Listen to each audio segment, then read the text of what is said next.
You just want to be able to eat in peace and not feel like you're constantly calculating calories or macros, or maybe you just want to be able to finish a meal or a yummy cookie and not have that flood of guilt wash over you.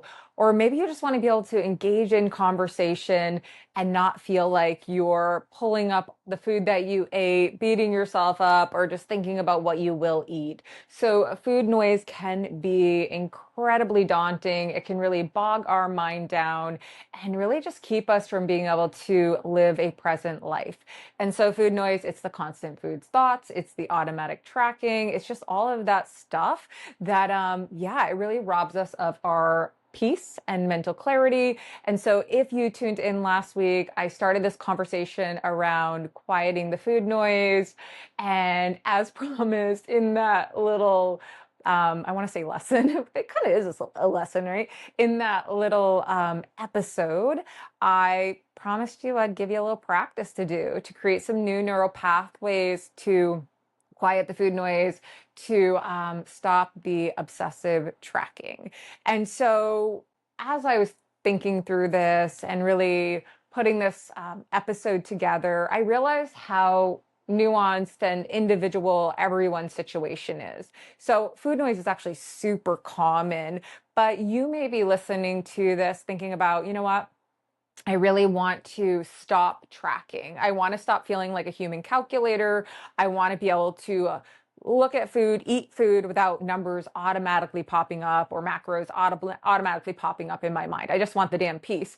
That might be you. Or you might be like, I just want to be able to eat and not feel guilty. Or I want to be able to just not think about food all the time. And so, depending on what it is you're looking for, the practice, it might you might just shift it a little bit. It's still going to be incredibly useful, but you might need to just shift it a little bit depending. So I'm going to do my best to teach today, but I do want to say if any questions come up, if you want help on your specific situation, send me an email. I'll put my email in the show notes. But so I first want to start by talking about step number one, what it is. And the truth is, you've already started to learn about it if you tuned into my last episode here on my YouTube, the Peaceful Plate podcast. So the very first piece of quieting the food noise, stopping the obsessive tracking is to understand a little bit of why it's happening, like understanding a little of the science behind it. And you don't got to like totally geek out on the science like I like to, or you can if that's your jam. I just really like that kind of thing. But just understanding that it's happening for a reason. It's happening because we've had repeated exposure to certain behaviors, whether that was actually tracking food or we had repeated exposure to certain thoughts. All right. So the brain actually thrives on repetition. The way that we create neural pathways is through repetition, repetitively thinking about something, repetitive actions, and this can be highly beneficial, and it's neuroplasticity, right? Essentially, and I'm so thankful that we have that. Actually, the reason we can quiet the food noise and move away from the obsessive tracking is because of neuroplasticity, but also the reason we get caught in it is because of neuroplasticity. So, but we can also look at neuroplasticity in many ways. And for me, I really like playing around with arm balances, handstands. And so one of the reasons I'm able to progress in that and get better at it and like actually get into something is because of neuroplasticity. Yes, the physical movements of getting into it and doing it over and over again, the repetition, but also visualizing myself go through the practice, right? Creating new neural pathways around my belief system of being able to do it. And so when you're listening today, just know what you're learning right now. Totally, you can apply it to quieting the food noise and quieting the tracking and all of that, but you can take this off your plate and into your life. Well, it is into your life, but you can take this from the plate and do it in any area of your life. All right. So just wanted to plant that little seed before you. And that a lot of that I talk about in my membership, Nourished Beyond the Plate. Yes, healing our relationship with food and our body, but also healing in all areas of our life, off our plate as well. And so I'll put a little information around Nourish Beyond the Plate in the show notes for you as well. So step number one, yeah, it's understanding like why it's happening. You don't need to deep dive into the science, but a little bit of science. Understanding that stopping it is not a matter of willpower. If it was as easy as flipping a switch, boom, it would be done. You'd be done with it. It's not that easy, right? It took a while for you to create those new neural pathways. And the longer that you've been tracking, or the longer you've been thinking a certain way, or the more amount of diets you've been on, the longer you've been dieting, the deeper the neural pathways are going to run. So it might take you more time to create new neural pathways, right? And shift the way you think. Still 100% completely possible. Key is to be kind and compassionate towards yourself, all right? And patient with yourself, all right? So step number one is understanding, like, why the heck is this happening? Oh, it's science. Like, this is like, my brain thrives off repetition. So when I repeatedly do something, I'm going to create neural pathways, and I'm just going to start to think in that direction. And it's being able to observe without judgment, like, oh, it's interesting this is happening, rather than beating yourself up or shaming yourself for having the thought, or beating yourself up and shaming yourself for tracking when you're not wanting to, right? It's releasing this idea that it's our fault, right? It's the way the brain's wired. So if we've been taught a certain way to do something, we started to learn a certain way of doing something, it makes sense that that's where our brain's going to go with it. So one of the key ways to shift this, to quiet this, to change this, to hold space for new ways to think, right? To hold space for neuroplasticity, to change and rewire and create new neural pathways. One of the ways is to release our grip and to just observe the thoughts and notice them as they arrive. Oh, it's interesting that I'm thinking about that food again. Or it's interesting that my go-to right now is just to beat myself up for having that donut. It's so interesting that that's my go-to. Wow. And so it's letting it be loose, holding it loosely, right? Not being so tied up in it. Because what happens, right, when we start to beat ourselves up for thinking a certain way, or beat ourselves up or shame ourselves because, like, why can't I just stop tracking? What actually happens is we get into that sympathetic state, that fight or flight state, that anxious state, right? And there's no way that we're going to be able to bring in a healthy, life-giving thought and create a new neural pathway that's supportive and life-giving. It's just not going to happen. So step number one, observe, notice, understanding a little of why it's happening. Step number two is going to be to regulate your nervous system, all right? This is an often missed piece, but it's so crucial and so essential. And this was hard for me because there's so many practices I could give you. There's so many juicy practices you can do to regulate your nervous system, to shift in a parasympathetic ventral vagal state, the state in which you can create change, life-giving change, okay? Especially when something feels scary to do. And I'm guessing this work is going to feel scary to your nervous system. Maybe cognitively, you're like, it's not scary. But to your nervous system, the obsessive tracking, the obsessive food thoughts, that has become a way for your nervous system to feel safe, even if it's not actually helping your nervous system to be any more safe, right? Your nervous system is doing it as a way to feel safe.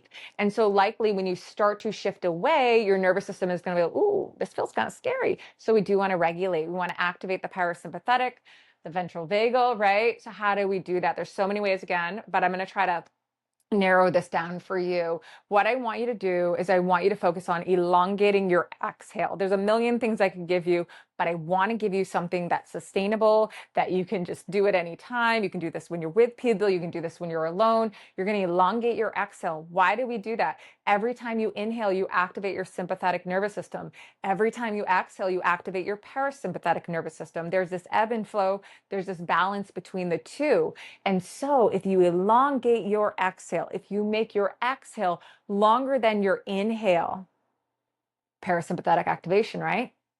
So you're going to have more, your parasympathetic is going to be more online, right? You're going to be in more of that grounded state. So another thing that you can do is feel the support beneath you, maybe feel your tongue resting in your mouth, little grounding points. I teach this so often because it is so highly effective and it's so accessible in the moment, anywhere, no matter where you're at. You can also soften your gaze. So one of the things that happens when we are in a state of hypervigilance, when our nervous system doesn't feel safe, is we start to actually scan the room, the environment. Even if we don't know we're doing it, we'll start scanning because our nervous system is looking to find danger. And so one of the things that can be really calming and grounded, and this is all rooted in polyvagal theory, is to soften your gaze on something, right? I have a plant right in front of me, my aloe plant, is just right in front of me, my string of pearls plant. Oh my gosh, it's so pretty, guys. And I'll soften my gaze on that. And then I have my like white curtain behind it, and all of that feels really nourishing to my nervous system. I love earthy, neutral colors and just grounding things in my life. And so find something that feels safe to your system and soften your gaze on it, right? Let the things around it kind of melt away, right? The peripheral, let that kind of just melt away and just take a moment. And again, you're elongating your exhale, you're softening your gaze, you're noticing the support beneath you, tongue resting in your mouth, you're regulating your nervous system. It takes 20 minutes to activate the relaxation response, to activate the parasympathetic nervous system. So at the beginning, you might want to carve out 20 minutes. If you don't have 20 minutes, still do this. Even if you only have 1 or 5 minutes, you still do it. You will feel an impact. But if you want to create major shifts in your nervous system, 20 minutes of this a day, right? And then when you need it in an emergency, you can do it for just a brief amount of time, okay? So regulating, so important, okay? And then step number 3 is when you're going to really start to create change. So you essentially set a foundation down, right? You're understanding the thought loop, where that comes from, a little taste of the science behind it. You are taking time to really regulate, and then I want you to create a new response, right? Essentially creating a new neural pathway. This is going to take time, just if somebody was going to create a road. It's going to take time. It is a process. You got to think about how long it took you to get to where you're at now.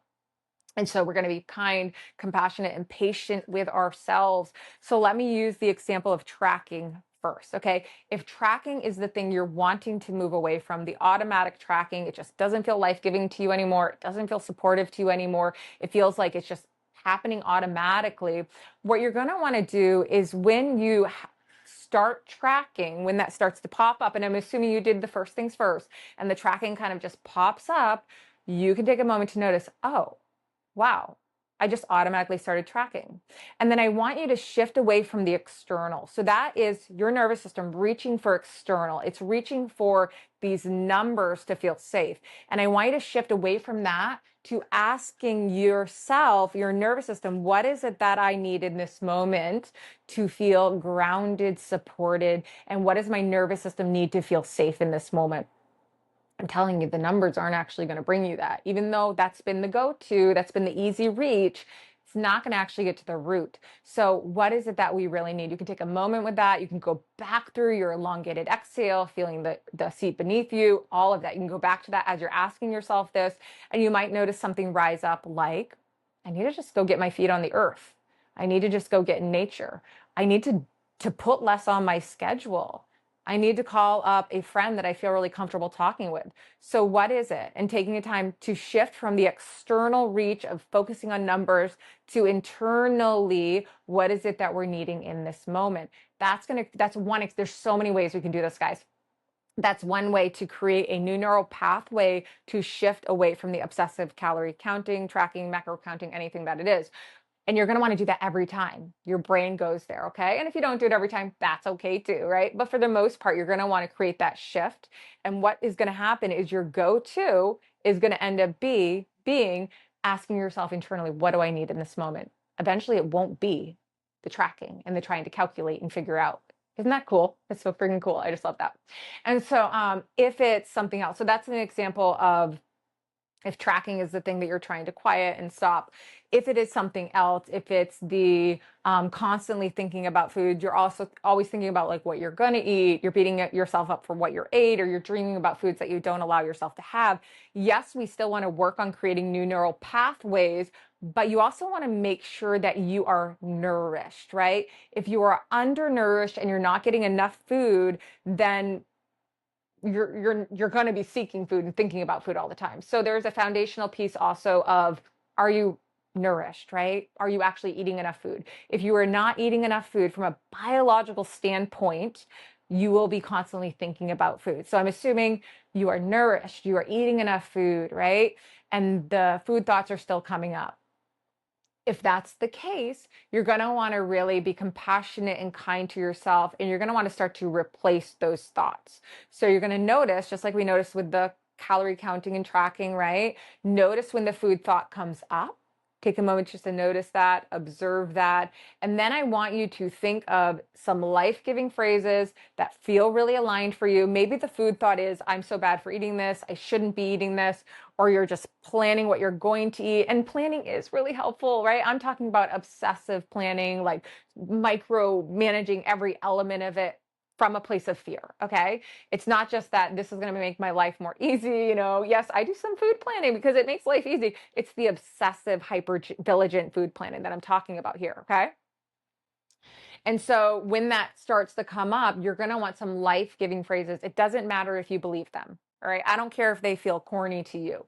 Here is the truth. When you say something and you say it out loud, whether you are believing it or not in the moment, your brain's believing it and it's creating a new neural pathway. Okay. So maybe it's like the brain goes to, oh my gosh, I got to get all this stuff and I got to like figure out what I'm going to eat for the week. I got to make sure it's within my calorie range or my macro range. I got to make sure it's all perfect.